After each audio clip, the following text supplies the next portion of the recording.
From WENY News, this is First Warning Weather. And welcome back. Taking a look at the current projected track of Debbie. This has pretty much stayed firm the entire time.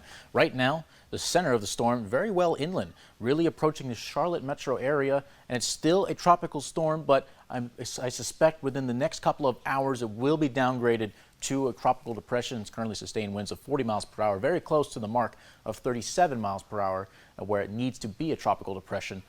Next up, the low pressure system here will be a tropical depression around 8 o'clock tomorrow morning. That's when it'll be a depression, continues to move up through the northeast United States, pretty much the center of the low, passing right through our viewing area. Temperature-wise, right now we're still in the 70s. We're not really expected to see too much of a warming up here throughout the rest of the day, so think mid-70s. So if you're in the 60s right now, it's going to get a little warmer, but the cloud cover is certainly not helping us out and trying to get temperatures back up into the mid-70s. We'll be staying cloudy throughout most of the day with that lingering chance of a shower every so often throughout the day.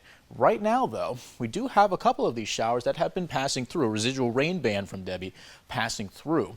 Now, most of that rain, a lot of it has really pushed off to the east. So areas like Binghamton passing over towards Rockland, Oneonta, they've really been getting a lot of rain, especially parts of the northeast corner of Pennsylvania. They're off to the east. They've really been getting quite the rain here throughout this morning and into the afternoon. Here's a look at Debbie right now. Look at all these, these maroon polygons. Those are all flash flood warnings for the area. And this bright red one right here to the east of Raleigh, that is a tornado warning. So so Debbie has been shown to produce severe weather in addition to those torrential downpours, and they've been dealing with flooding, water rescues all throughout parts of South Carolina, North Carolina, as this storm makes its way up the coast, starting to impact Virginia, soon to be Maryland, and then Pennsylvania by the end of the evening.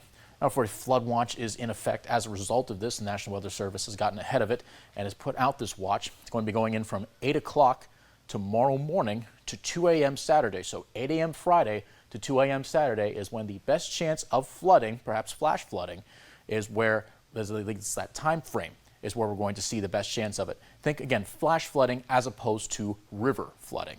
Now we can look ahead. So we have all this rain here. This is starting 1 o'clock on Friday. We can see all this pushing through all the way. Look at how the map is covered with these colors indicating heavy rain.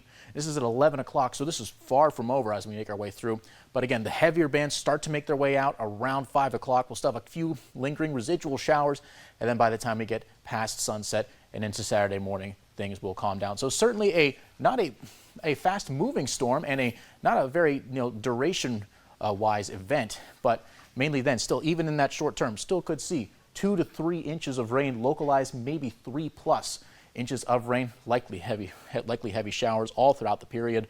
And Friday evening, best chance of some flash flooding after all this rain falls and starts to gather in those low-lying areas. But the rain is expected to calm down by Friday night. 100% chance of rain throughout the whole region on Friday. That's what we can look at in terms of amounts. GFS indicating most likely here in that 2 to 3 inch range indicated by the green and yellow colors. That's one model that we have. We have another one. The European model is a little bit more bullish, showing perhaps up towards a little bit more in the 3+ localized range. So again, the models mainly sitting around that 2 to 3 inch range with 3+ in localized areas. After that, weekend looking much nicer. Temperatures in the mid-70s, plenty of sunshine. That carries on throughout the next week with temperatures reaching the 80s once again. It'll be a sunny and calm, a pleasant week, certainly welcome after all this rain.